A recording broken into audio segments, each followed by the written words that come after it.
Indian वज़ीर-ए-आज़म नरेंद्र मोदी ने G20 सरबराही अजलास के दौरान अमेरिका, सऊदी अरब और यूरोपीय ममालिक के रहनुमाओं के साथ दिल्ली में इंडिया मशरिक़ वस्ती यूरोप इकनॉमिक कॉरिडोर का ऐलान किया, जिसे इंडिया समेत दुनिया भर के रहनुमा एक तारीख़ी मुआहदा करार दे रहे हैं। अमेरिकी सदर जो बाइडेन ने इसे एक ऐसा मुआहदा करार दिया है जिससे मशरिक़ वस्ती में खुशहाली आएगी। उन्होंने कहा कि ये अपने आप में एक बड़ी डील है जो दो बरआज़मों की बंदरगाहों को जोड़ने से मशरिक़ वस्ती में ज़्यादा खुशहाली और इस्तेहकाम लाएगी। इस प्रोजेक्ट का मकसद इंडिया, मशरिक़ वस्ती और यूरोप को रेल और बंदरगाहों के नेटवर्क के जरिए जोड़ना है। इस मंसूबे के तहत मशरिक़ वस्ती में वाक़या ममालिक को रेल नेटवर्क के जरिए जोड़ा जाएगा। इसके बाद वो समुद्री रास्ते से इंडिया से मुंसलिक होंगे।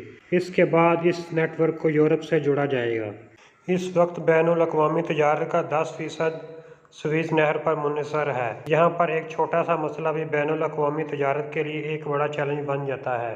2021 में एक बहुत बड़ा माल बरदार जहाज एवर गिवन स्वेज़ नहर के किनारे फंस गया था। इस वाक़े ने बैनुल-अक़वामी तजारत के लिए एक बहरान पैदा कर दिया, जिसकी वजह से इस खित्ते से सामान की आमदोरफ्त में एक हफ्ते की तख़ीर हुई। ये मुआहदा एक अहम वक्त पर आया है।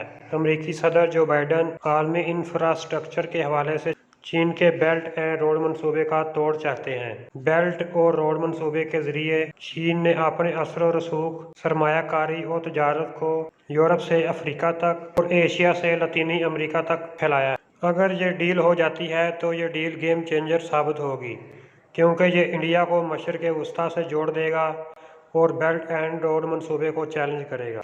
भारतीय मीडिया के मुताबिक जब एक शख्स ने एक बिस्कुट का पैकेट खरीदा तो पैकेट खोलना में एक बिस्कुट कम था, तो वो शख्स अदालत चला गया और उसने उस कंपनी पर 1 करोड़ रुपए का हर्जाने का दावा दायर कर दिया और कहा कि कंपनी बेईमानी कर रही है। अदालत ने उस कंपनी को अदालत में तलब कर लिया तो अदालत ने कहा कि पैकेट पर 16 बिस्कुट लिखे हुए हैं, लेकिन पैकेट में 15 बिस्कुट होते हैं।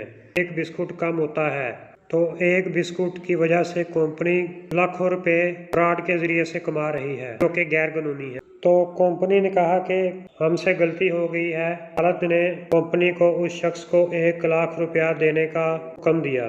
जिस शख्स ने मुकदमा दायर किया उसका कहना था कि मैंने 1 करोड़ रुपए का हर्जाने का दावा किया था, लेकिन अदालत का हुक्म मानना पड़ेगा।